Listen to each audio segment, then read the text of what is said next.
Hey everyone and welcome to Storytime. My name is Jake and today we are going to be looking at the subreddit r/maliciouscompliance. So sit back, relax and enjoy some satisfying stories. That's fine, I'll stop working at 40 hours. About 10 years ago, I was working as a software deployment engineer for a UK branch of a Brazilian company, owned by a US company. There were 3 of us for the entire world, all based in the UK. Our roles comprised of flying somewhere on or for a Monday, building configuration and labs in the local US company office, training their staff, updating code if things didn't work, etc., before deploying their first site for them while they watched. They would do the second while you shadowed, and then they'd do the third with you at the hotel but on call. A typical country engagement was 3 to 6 months, because you'd be bouncing between anywhere between 4 countries at a time. Each week a different one. Enter the new HR manager for Europe. Each week we would blast a timesheet to UK HR to allow them to send it to Brazil, who would bill the US company. Quickly, the new HR manager notices that each of us is clocking in around 30 hours of overtime a week. Simply because the contract stated, the moment we left our houses on a Monday or Sunday, that we were now classed as working because of the international travel. We enjoyed this clause because time and a half for 30 hours a week was lovely. But that did mean that the further from the UK we went, the quicker we hit the UK limit of 40 hours per week. My record was hitting 40 hours by lunchtime Tuesday due to spending 27 hours flying to Sydney. As I said, the HR manager didn't like that we were going so far over the 40-hour limit in both of our contracts and in the UK. I sat down with her and explained that it was just the nature of the job, that we didn't mind because we got overtime for it. She wasn't happy, talking about process and that they wouldn't be paying for overtime for over hours from X day. Throughout the meeting, she was abrasive and rude, like she was talking to a child, not the highest billed technical resource in the company. Naturally, quite a bit annoyed by this, but very little we could do. The overtime wasn't in our contracts as we were salaried employees, and it was a perk that we were given. I grabbed the other 2 in a quick huddle and we formulated a plan. We brief our respective project managers, the employee of the US company, and they each agree. The next Monday, A flew to Finland, B flew to Austria, and I flew to Kazakhstan. Naturally, I hit the 40-hour cap quickest, and at mid-morning Wednesday, with only half of the urgent work completed for the week, I tell the project manager I'll pick him and our file maintenance resource when they want before jumping in the car and heading back to the hotel. I text A and B and let them know we are a go. Later on that day, A does the same. All the while, this has been escalated both via my project manager and the local company MD back to the US head office. And this back to my Brazil head office and down to our UK office. By Thursday morning my time, I get an email saying they won't pay overtime but will give time off in lieu. Quick text-based huddle and the other 2 are happy with that. I'd prefer the overtime, but if I get to an additional 2 days of paid holiday a week to my holiday balance, then I'll take it. We agree and go back to working. HR manager is subtly browbeaten for her mistake, and then even more so when she realizes that time off in lieu has to be taken in a month cycle, meaning each of us had around a week off paid per month. I mean, that's a pretty good deal getting a week off each month, so you don't get the pay but then you get the time which you can work another job for that week or something, or just relax. The tip is not right? Very well, let me correct it. Some short backstory here. I am French and have been living in the US for a few months already at the time of this story. I was pretty much aware of the tipping policy in restaurants, and I would always tip at least 15% no matter how horrible the service was. So, that day, I was going with 20 or so colleagues to an open bar event for my company in order to celebrate the visit of a colleague to our US office. This having been planned at the last minute, and the ordinary place being already booked, we chose to book instead at a restaurant that I did not know, but had somewhat decent reviews on Google and seemed very nice from the outside. The least I can say is the service was subpar. The wait times were extremely long, the room we were placed in was isolated from the main area, so we basically had to go to the other area to call a waiter when we needed something. The drinks were on the cheap side, with extremely stingy servings on the cheapest alcohol you can imagine, and one server in particular was very lazy and rude.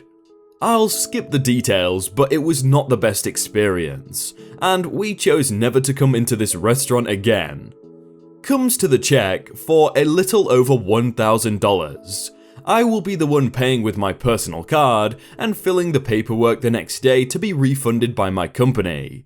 Given the experience, the tip was set to the customary 15%, which I find generous in this specific case. I put the numbers and signed the slip, all done. Or I hoped so. As we prepare to leave, the rude waiter approaches me and starts to school me on how 15% is disrespectful, and how strangers like me should learn how to behave in the country, adding with a disrespectful tone that the French were as cheapskate as she thought. Needless to say that everybody could hear her ranting, and was a bit speechless. What I never thought to be possible happened. She outright asked me to update the tip to a more adequate level of tipping for the service provided. Very well, I will definitely comply with that request.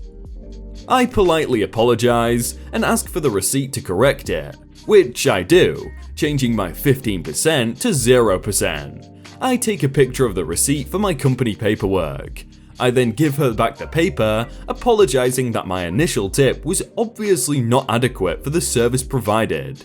She was on the verge of exploding at this point. We did leave, although she was still loudly ranting at this point. I did not pay attention and we did leave. End of story. Or so I thought. A few days later, on a Saturday, I noticed my credit card account online that I was charged a 25% tip on top of the check, which was initially just an exceptionally bad experience changed to an outright fraud. First things first, I do immediately go to my bank in person to dispute the charge as unauthorized, and I provide the banker with the picture of the receipt with the 0% tip. He does write some of the story on his computer. On Monday, I go first thing to the restaurant to talk to the manager. This went uneventful, with the manager siding with her waiter, but nonetheless telling me that he will look into the issue and call me back later. I insisted, but he was extremely rude also, and did not want to move a finger or believe me, keeping saying that they are not in the business of credit card fraud, and adding that I should have came to them before filing a chargeback. I left eventually. 1 week later, I do receive a call from my banker informing me that the restaurant has agreed to the chargeback, and that the whole transaction has been reversed. I did expect only the tip to be refunded, resulting in the credit on my account being permanent. The next day, I do receive a call from the restaurant owner directly, which was particularly apologetic. It seems that this waiter was new, but that similar incidents occurred since she has been hired. He kindly asked me if I could come back to the restaurant to formally apologize, which I agreed to do the next day. On that day, when I arrived, the manager did inform me that they did fire on the spot the waitress once the fraud was proven.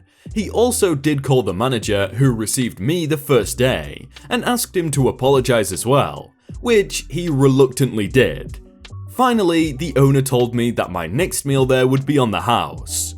I will probably not eat there again given the food quality, but nonetheless thank him for his honesty and for not fighting the chargeback. End of story, for real that time. I'd put that in the same category of just outright theft right there. You give someone your card with how much you want to pay on it and they just change it and they steal money from you? That's just theft. I just call the police right then and there. Don't come to class if I am not happy? Sure. This one happened in France and I need some backstory. Let's get started. There are specific courses, usually called prépa, lasting for 2 years right after high school.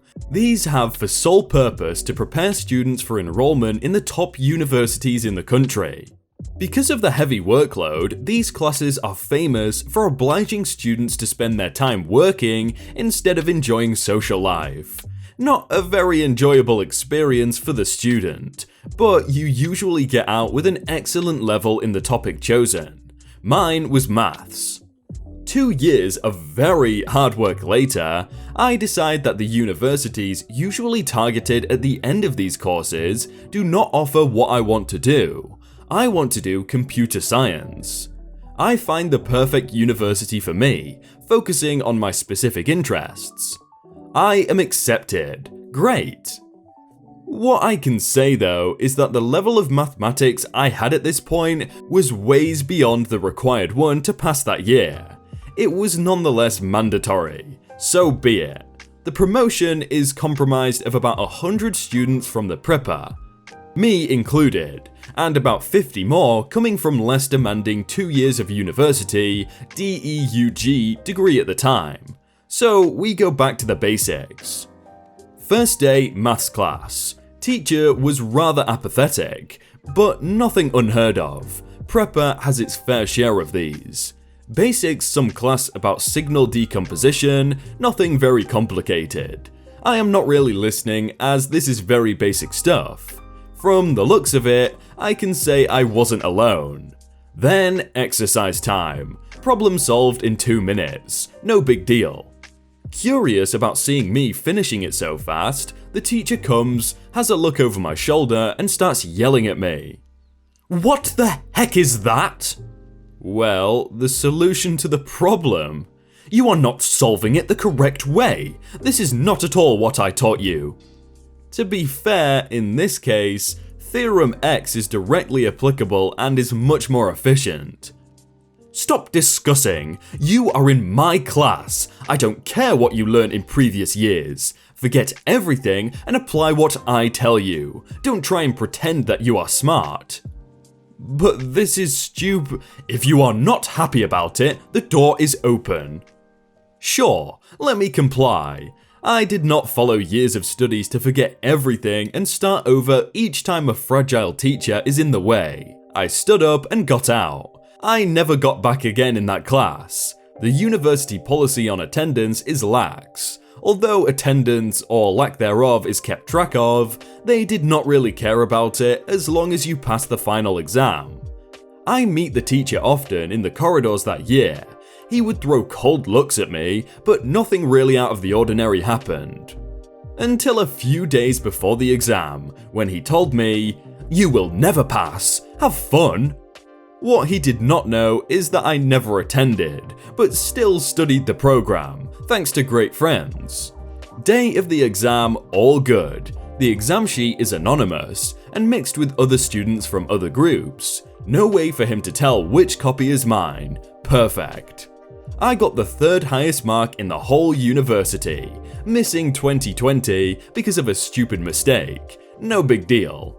We never talked again, but from his looks, I can tell he was boiling inside. 2 years later at the graduation ceremony, guess who was on stage, handing me my diploma with the coldest congratulations I ever received in my life. People always say, oh, the method to getting to the answer in maths is really important, but surely it doesn't matter what method you use as long as you get the right answer. You don't have time to talk privately? Okay. So I have worked in IT most of my life. One day in a job I was in, it was slow, so the manager asked me to check the firewall logs for anything dodgy. Pretty soon, I find indications of a female staff member accessing some racy content of the adult nature. The staff member had a reputation for blaming her slow productivity on her computer, network, or mouse, etc., so she was given no quarter. I go up to the large office where she is surrounded by many other staff members, but her monitors are facing a wall, and only she can see them. I politely ask to speak to her in private for a moment in a meeting room. Her response, "No, I don't have time, I'm too busy." Again, I quietly said it would be in her best interest to have this conversation discreetly. Her, "Look, stop wasting my time and say what you need to say." I pause, clear my throat, and say loud and clear, "Ahem. Okay, the IT manager has asked that you stop accessing adult sites on your work computer." There's a moment of stunned silence where the staff member turns scarlet and everyone looked at her, including her manager. "Okay, see you later," and I turned and left the office. Oh, that's gotta be really embarrassing, like she's really regretting not going into that meeting room now. Kids can be very literal. So this takes place when I was a child. Very simply put, I was in grade 2 or so and attending a math lesson, with which I was bored. I was good at math, so nothing in the lesson was especially new to me, and with how the teachers had a tendency to repeat every other lesson over the course of a week, well, I think my emotional state at the time is rather easy to guess at. So while bored, the teacher gets frustrated with the class and says, "If anyone is bored, they can just leave." The end result of which was a very puzzled OP who didn't understand why he and his parents were meeting an extremely unimpressed principal. Luckily though, it turned out fine when they asked why I left, and I explained that, well, she said we can leave if we are bored, and I was bored so I left.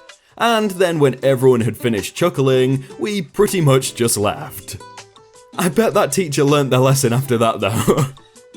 Hey everyone, I hope you all had a really good day and that you enjoyed that video. If you want to check out some other videos, then click on screen right now, or check out the playlist down below. If you enjoyed that video, then please do leave a like. And if you want to submit your own stories, then you can do so by joining the Discord in the top link in the description. But thank you so much for watching, and I will see you very soon.